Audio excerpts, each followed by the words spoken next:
guys, Razzie here, and long time no see. I know it's been a while since I made a video last, but last week I was in Daytona, Florida, and I spent the whole week on the beach, and it was amazing. And getting back to reality is a little tough for me, especially since, I've been going to the gym pretty regularly for a long time, and I didn't really have access to the same kind of um, gym materials or whatever at our condo, so I just opted to not go to the gym. And I went on a few walks and runs on the beach, but it's just not the same as like heavy weightlifting like I've been doing. So getting home and getting readjusted to that has been kind of difficult. My camera is lagging, I'm sorry. But it was really fun. I'm glad to be back so I can make some videos for you guys. And I also got a tattoo. I'm really excited. It's my second tattoo, and I will try to show a picture of that now. And yeah, so that's it, and it's still healing, and that is a pain in the butt, but that's not what this video is about. This video is actually me jumping on the BJD bandwagon and doing the Pettook prompt about projection.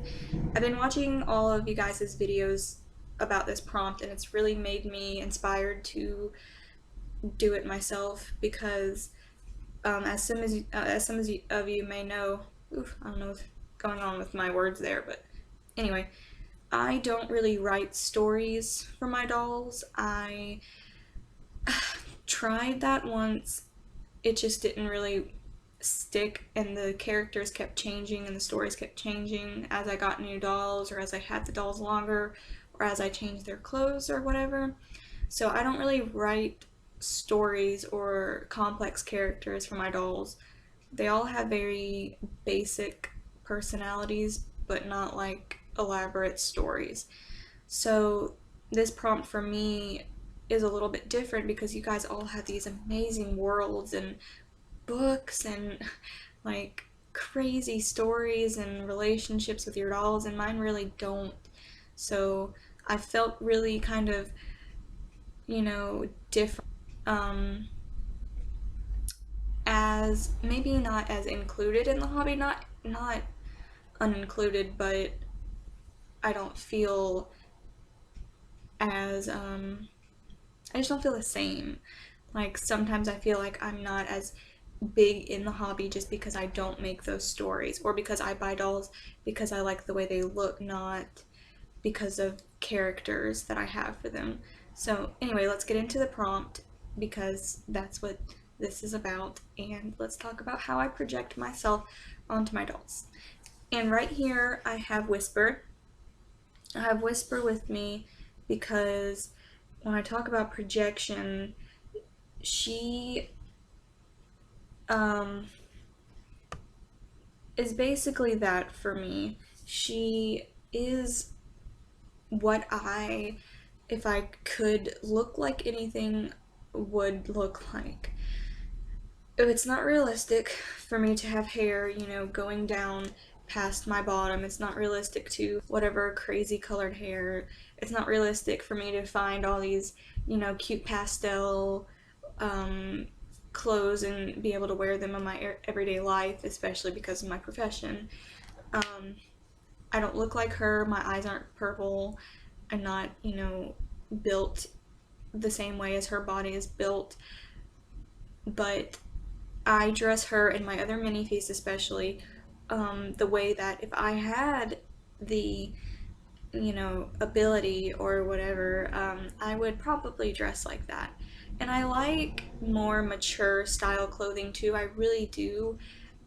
And my other doll that I'm going to show you actually represents that part of me. So I project my dolls in two different ways. My mini-fees kind of represent the part of me that's cutesy, and I like video games and anime and pastel colors and bright colors. So my mini-fees definitely represent that part of me. So that's that. And the next part of me is kind of strange, and I know that you guys won't all understand, but this is Katya. She's my dear mine, Angela.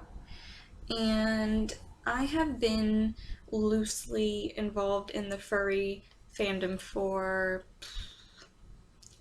6 or 7 years, probably longer than that. Actually, it's probably closer to a decade because I have had my, fursona or whatever, Razzie, for a very long time, and my online alias actually branched from my fursona. Razzie is a white kitten with blue markings, and she's always been the same ever since I created her back when I was very, very young. And she's very special to me. I'm not huge in the furry community. I do have a fursuit of her on a different channel. I do have those videos of that, but I don't really go out with other members of the community. I don't really get on websites or draw fan art anymore. I used to do that kind of thing, but I don't really. But that's how this is relevant to my dolls anyway, is because I've always been really hugely into animals and anthropomorphic things. Like, even from a young age, my favorite movie's been The Lion King. Anything when I was a child that had to do with animals, I was just hooked on.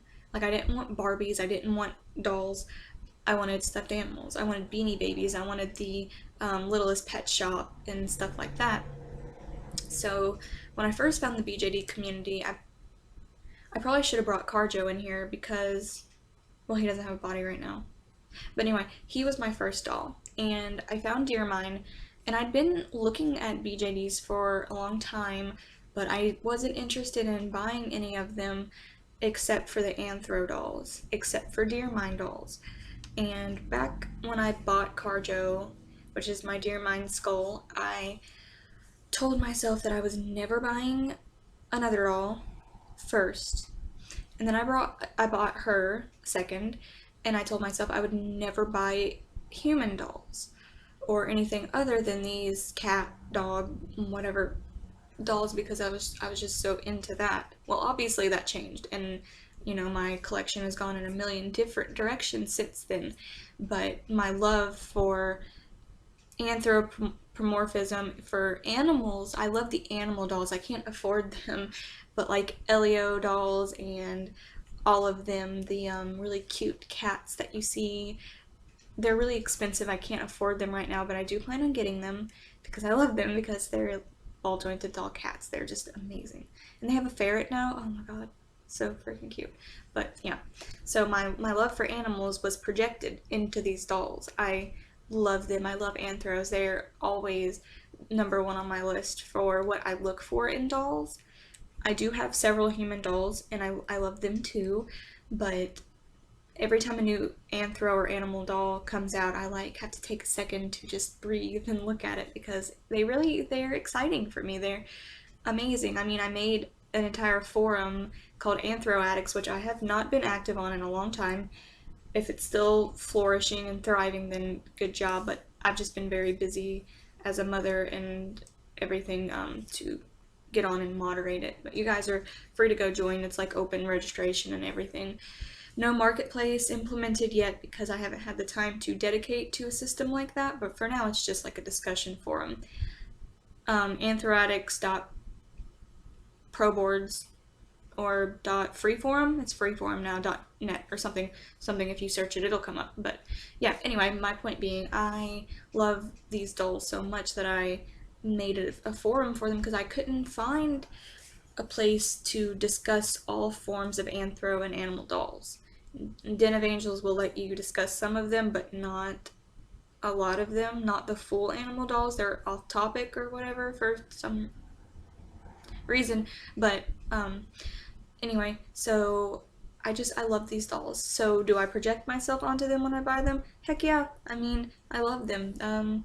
If it has ears or something, I'm probably gonna be tempted to buy it. I don't know. I'm not a weeaboo. I don't know. It's not anything other than I love animals, and they're really freaking cute. The aesthetic is really, really attractive to me.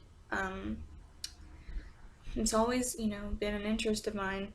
So anyway, that aside, let's go on to her outfit. Like I was discussing earlier, This is something I really can't do.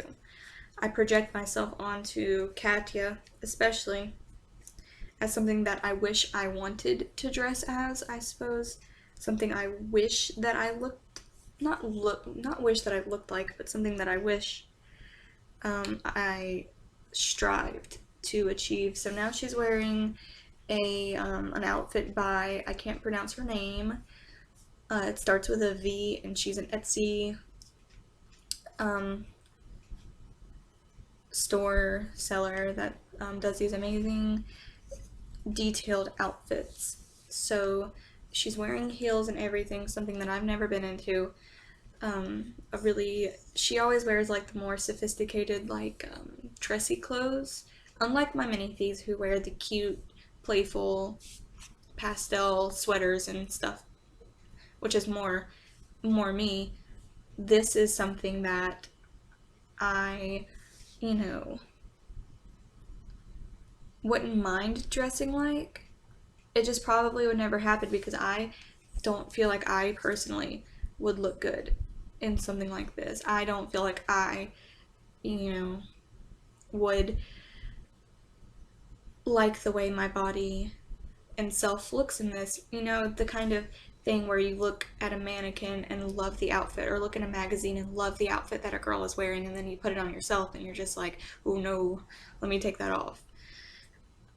I lost 50 pounds last year and have been struggling with my body and my self-esteem for since I can remember, since middle school at least, because I was never thin, I was never fit, and I never fit in with anybody.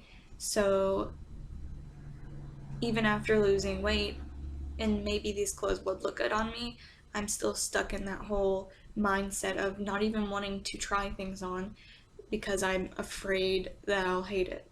I'm afraid of, my self-esteem taking a hit because I wish that it looked good on me. So I dress my dolls like this. I'm sorry, that was a lot deeper than I wanted to go with this video, but it's true. I dress my dolls like this because I can't, or I feel like I can't, so they do.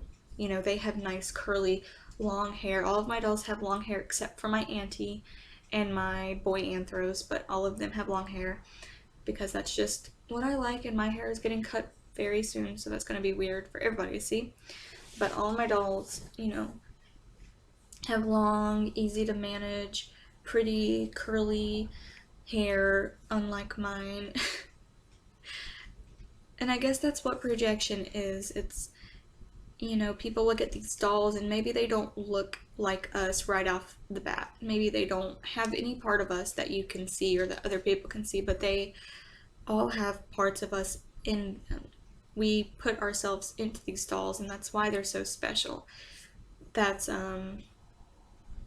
that's why they mean so much to me, and people can't understand why you would spend so much money on something. Why not just get a Barbie? Why not?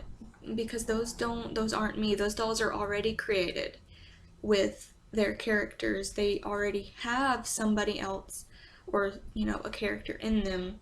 And even though I don't write these complex stories or backgrounds for my dolls, they still have a lot in them. And maybe one day I will. Maybe one day I'll sit down and be inspired to write something. I get inspired every day by people like Denali Wynn and Ann Picaro and Winnie, just talking about their stories, and I kind of live vicariously through you guys because, I aspire to be that kind of storyteller. But until then, I will enjoy my dolls for what they are, and for me, they are important pieces of artwork. Important, very dear to me, figures, whatever. They're not toys, but they're, for me to display, to dress up, to ogle, to photograph, especially photography. I love taking pictures of them. I love talking about them. I love talking about them to other people. I love being in this community where we can all come together physically or online and all share this one thing. And maybe I wouldn't be where I am in the hobby if it wasn't for you guys, if it wasn't for having somebody to reach out to and connect with over dolls. Like, I never figured in a million years they would mean so much to me. But they do. I project myself into and onto them, and I don't think they mind. I don't mind, and I hope that you guys definitely don't mind. But anyway, I have some stuff coming in. I got a really good deal on a Volks outfit that is coming in for Mitsuki, and I know that she's still in the works of being sold, but I do plan on getting Mariko if I win her. Fingers crossed. Me and the husband both entered, so there's hopefully a good chance that I will get one at least, or he will get one. Anyway, so the outfit could go for her. But anyway, so I have an outfit coming and some stuff from my friend Jen, or Jen Cat on Den of Angels. We did a swap recently, and I'm waiting for the stuff from her to come in. So I do have some incoming things, and that's about it, you guys. I hope you enjoyed this, and I will talk to you later. Bye bye.